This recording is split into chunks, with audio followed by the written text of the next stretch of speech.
the final trump card of the 10 shadows, and it has been explained to us that no user of the 10 shadows could take Mahoraga. It was also being stated that a previous 10 shadow and 6 eyes user fought to the death, and with Megami's assumption, he theorized this was due to the monster known as the Shikigami Mahoraga. So, to answer the question, is Mahoraga overrated? And I will decide on whether certain curse users and sorcerers can destroy the untamed Shikigami. Before doing so, let's add context to the fight of Sukuna versus Mahoraga. I have a whole video going over it in depth. However, to quickly summarize, I do believe a lot of nuance is taken out of the fight. A popular take I see is Mahoraga needed a domain expansion and flames to defeat him. His durability is insane. Now this is true and also wrong at the same time, because without context it overinflates Mahoraga's durability. First, Mahoraga adapted to all slashing attacks due to Sukuna using dismantle throughout the conflict. This means cleave, which by definition should be a one-shot, was not effective due to Mahoraga's phenomenon to adapt. But if Sukuna pulled up and used cleave like he did to Ryu, that boy was seeing Shikigami heaven with the snake and all the other dead Shikigamis. Nevertheless, I don't want to dive in too much into this fight as a video with my thoughts on it, but to conclude, Mahoraga can be killed before as long as the user has 1. A deep bag of abilities, 2. Good AP, and 3. Does not troll like Sukuna, and 4. An attack that can one-shot Mahoraga. And now, we will decide who can defeat this final Shikigami. First, let's start with the obvious. Gojo. He can use the purple he used against Hanami, which was huge in size to destroy Mahoraga before he regenerates, as well as he has a domain expansion that should be able to allow him to overpower him. And I know a previous limitless user lost, but they didn't face Himothy, also known as Gojo Satoru, and he pretty much bodies Mahoraga. Now the second obvious answer is, well, the previous winner, and that is obviously Sukuna.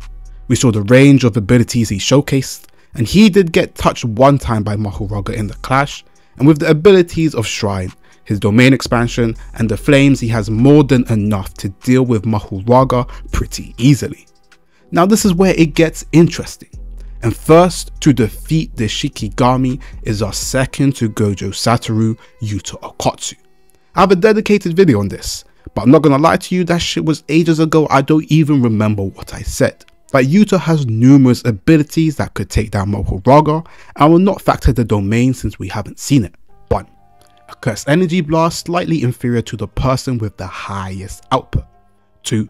Thin ice missile, which was used on obviously Yuta and Ryu, but Yuta himself said he needed to use reverse curse technique because of the big moves that was assigned to it. 3. An orbital Shikigami that works like a domain. We saw the brief damage that it did to someone such as Uru, so I believe in unison with everything it would be pretty useful. And then 4. Curse Speech. So some people would say he doesn't have the AP to kill Mahoraga, but I'm not some people, and I think a combination of switching between those attacks will be enough to put down Mahoraga. Especially if you agree with my earlier insight with how the fight with Sukuna versus Mahoraga went, then I don't believe he'll be able to adapt to the onslaught. However, you are free to disagree with my take. There are things to worry about with Mahoraga, and that is the Sword of Extermination. Rika is a Shikigami. From using Junpei and Megami as samples, Shikigami is made of cursed energy. However, we don't know the intricacies of Shikigami, meaning it could be similar to negative emotions, and in specific we don't know what it is with Rika. And if it is made with a similar way as curses, that means Rika would be liable to get one shot by the Sword of Extermination. But till more knowledge on Shikigami, we will not know. Also, Mahoraga's physicals are pretty high, and even though Sukuna wasn't affected, he did get sent flying through multiple buildings, being something Yuta and Rika would have to be aware about. Now next is the 1000-year hustler, my goat Kenjaku, and I believe he should be able to overpower the Shikigami. 1. Anti-gravity reversal, which we can infer, obviously this could be incorrect, but we could infer he used in the sure hit effect of his domain expansion. His curse abilities, this is more headcanon, but by versatility he should be able to overpower with new abilities that can get adapted with. as well as he has an Uzumaki and a domain expansion. I believe his whole arsenal is too much for this Shikigami, and I would venture to say he could destroy Mahoraga.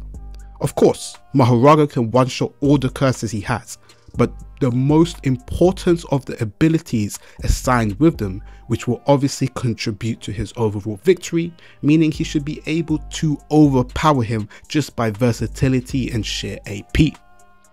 Urazu. Now this one is pure headcanon to the extreme, but with the new chapter coming soon, I have major stocks in Urazu dealing with Mahoraga. 1. The ability of construction gives them insane versatility, and also high in error attacks. The fact that they said Sukuna needs to use his curse technique to beat her indicates she's strong as well, as she should have knowledge of Prime Sukuna to even challenge him in the first place. So by portrayal alone, I'm giving her the bias that she's packing up Mahoraga. Now, this is where it gets even more interesting. First, Yuki. Now I know, what do you mean Yuki? She don't got the versatility. Well, shut up and listen. That Cristiano Ronaldo free kick she did to Kanisha is sending Mahoraga's head off its shoulders.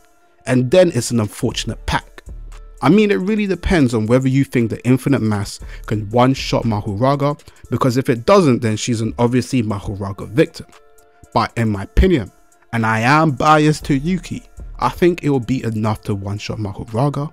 So if you disagree, that's more than fine. But I'm also not including the black hole, because that's an even worse trump card than Megami's Mahoraga, because you die, bruh. I mean, unless it can be used on Garuda, destroying the world for Mahoraga doesn't seem too practical. And we can also talk about is Maki. So Maki's in a very similar situation as Yuki, as dependent on your interpretation, the sword could potentially one-shot Mahoraga. So with the soul sword being able to negate durability, there is a good potential that with one sword slash similar to that with Toji with the dragon or Maki against Naoya could be enough to kill Mahoraga. The potential is, could he adapt? And I guess that is open interpretation. We haven't really been seen to be used against sword attacks. However, it does say all phenomenon, so I would assume so. So in my personal opinion, if Maki does one-shot him, then it's pretty much a win. If not, it's in a very similar situation as Yuki. And finally, Geto Suguru. I am #1 Geto defender, and a full-powered Uzumaki with a combination of curse spirits could get the job done. This one I'm very dubious on, so I won't die on this hill. But is another character that I believe potentially could deal with Mahoraga. But what do you think? I feel this is the one where people will disagree with the most. However, I will never stop being a Geto defender, and I do believe the versatility of curse spirit manipulation could be enough to overpower Mahoraga, especially if he gets forced into a situation where he has to use a final Uzumaki blast. And finally, the GOAT himself, Hikari, is beating that fraud to death. Okay, I'm capping, but my agenda can't go that far.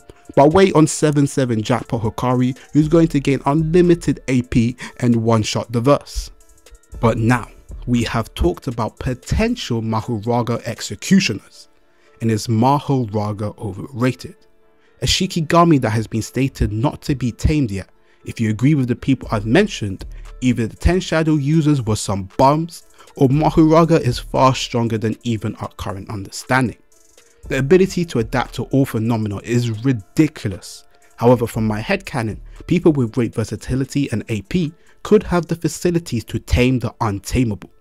So either the 10 shadow users are frauds, I'm overhyping these certain individuals, or Mahoraga is slightly overrated.